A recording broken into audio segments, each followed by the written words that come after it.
Kettering people and the Kettering area is lovely, you know, and I think that Kettering is an up-and-coming area and people are taking pride in it, you know. They've got the new marketplace out there. It looks fantastic. Kettering people generally are very proud of what the town is. I love living in this area. Wellingbury's really good to live. There's a good diversity.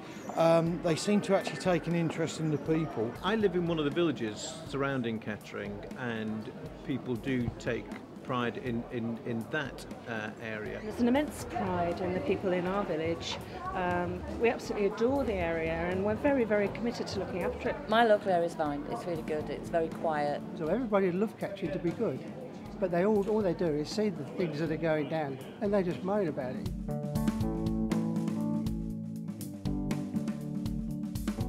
We're really noticing now there's less to spend, so we're not going out as much. We used to go to the pub maybe once or twice a month for a meal. We don't anymore. I used to own a business, and that business, I mean, I personally became bankrupt because of the failure of the business. The recession hits everybody in different ways, and you just got to do the best that you can. A lot of people I know are out of work.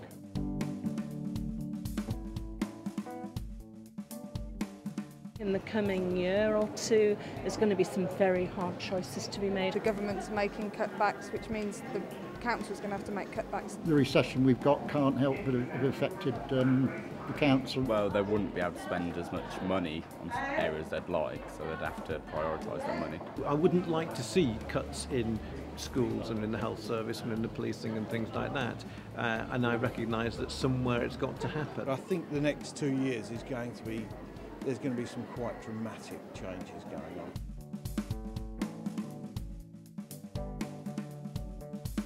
I think it is very important because then people get to know where the budget is spent, where the cutbacks are. And people need to know that because it's their services and it's things that the community uses on a day-to-day basis. If there are to be cuts and there are very clear decisions to be made, then I think it's only fair that the residents who live in that area should have a say. We've got such a fantastic county council.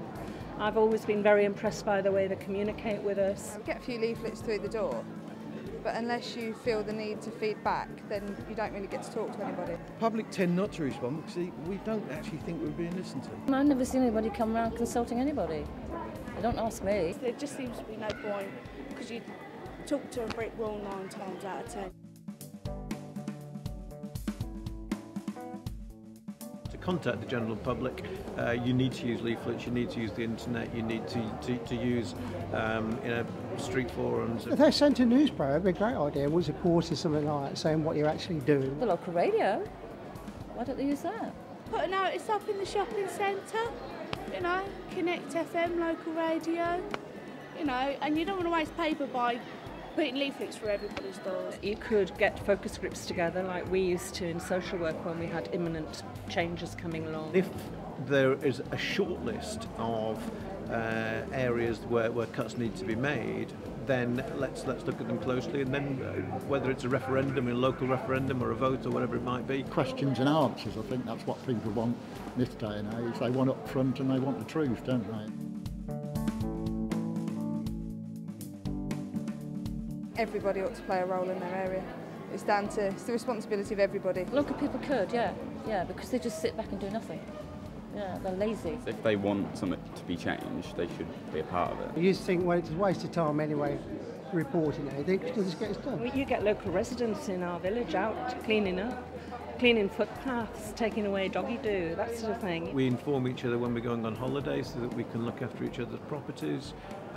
Sometimes we might even give them a key so that they can go and water our plants and feed our fish. You've got to work as a team. If the council listen to the local people be more enthusiastic.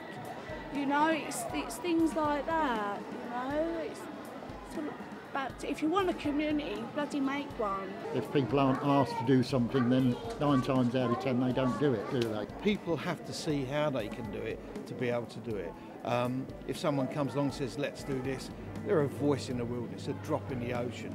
If the county comes along and says, we have these initiatives, join in, let's do it properly, who knows what's going to happen?